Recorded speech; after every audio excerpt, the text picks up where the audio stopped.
Phoenix Resilience.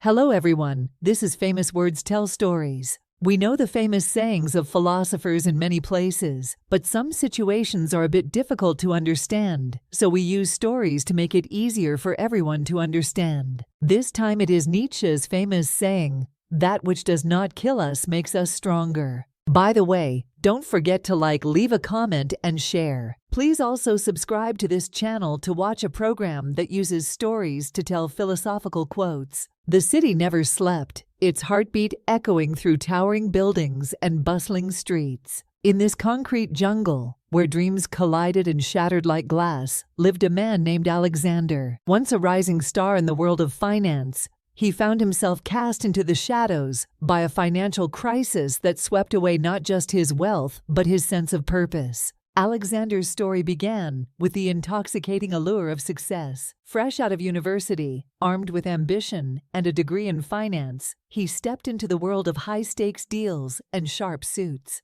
The climb was swift, the view from the top exhilarating. He danced with the wolves of Wall Street, believing that success was a permanent companion. Then came the crash, an unexpected financial storm that tore through the markets, leaving devastation in its wake. Overnight, the empire Alexander had built crumbled like a house of cards. The corner office became a distant memory, replaced by eviction notices and the harsh reality of unemployment. With each rejection letter, a piece of Alexander's confidence chipped away. The once vibrant man, who navigated boardrooms with ease, found himself swallowed by the darkness of failure. Nights were long, filled with the haunting echoes of shattered dreams. Depression became a constant companion, a heavy shroud that clung to him like a second skin. In the midst of this despair, a faint echo of Nietzsche's words reached Alexander's ears.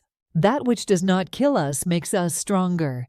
The words lingered, a beacon in the fog of hopelessness. Perhaps, he thought, there was a seed of truth in those words. One gloomy afternoon, as rain painted the city in shades of gray, Alexander stumbled upon an old bookstore tucked away in a quiet alley. The musty smell of aged paper greeted him, and the soft chime of a bell announced his arrival. He wandered through the narrow aisles until a tattered book caught his eye, a collection of stories titled "Resilience in Bloom." The cover depicted a delicate flower breaking through concrete, a symbol that resonated with Alexander's own journey. Intrigued, he settled into a creaky chair, raindrops tapping on the window like a rhythmic symphony. The first story spoke of a young artist whose dreams were crushed by a critical world. Undeterred, she turned her pain into fuel, creating masterpieces that bore the scars of her struggles. The artist, like a phoenix, rose from the ashes of her shattered ambitions, her art a testament to the resilience that blooms in adversity. Alexander, captivated by the narrative, felt a spark within him. The words seemed to breathe life into his dormant spirit. He pondered the idea that perhaps, like the artist, he could transform his pain into power. Inspired, he delved into the book, discovering tales of ordinary people who faced extraordinary challenges.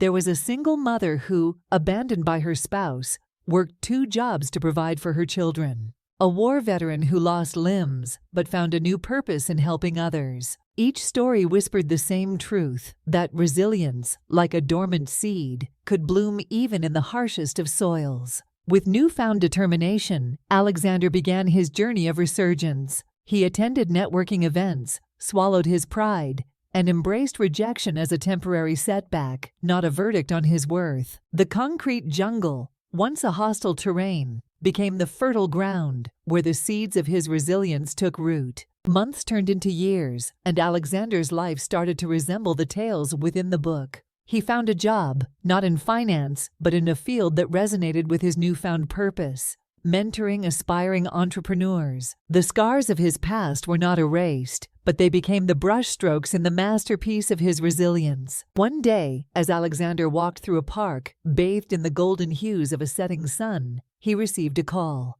It was an invitation to speak at a conference about overcoming adversity. The irony wasn't lost on him. The man who had faced the precipice of despair now stood as a beacon of hope for others, navigating similar storms. As he stepped onto the stage, facing a sea of expectant faces, Alexander shared his journey. He spoke of the financial collapse that once threatened to define him and the quiet moments of self-doubt that whispered in the shadows. But he also spoke of the seed of resilience, dormant yet alive within him, waiting for the right conditions to bloom. The applause that followed was not just for his words, but for the collective recognition that every person in that room carried their own seeds of resilience. Alexander had become a living testament to the idea that strength could be found in the most unexpected places: the ruins of shattered dreams, the rubble of financial collapse, the shadows of self-doubt. As Alexander continued to share his story, he realized that the true power of resilience lay not just in personal triumph, but in the ripple effect it created. Those who heard his tale, who felt the echo of their own struggles in his words, began to nurture their seeds of resilience. The once broken man had become a gardener of hope, tending to the collective garden of human spirit. Nietzsche's words, once a distant echo, had become a living truth, a testament to the transformative power that lies within the human capacity to endure, to adapt, and to bloom even in the harshest of conditions. As Alexander stepped off the stage, the sun had set, and the city lights glittered like stars. He knew that his journey was not a solitary one.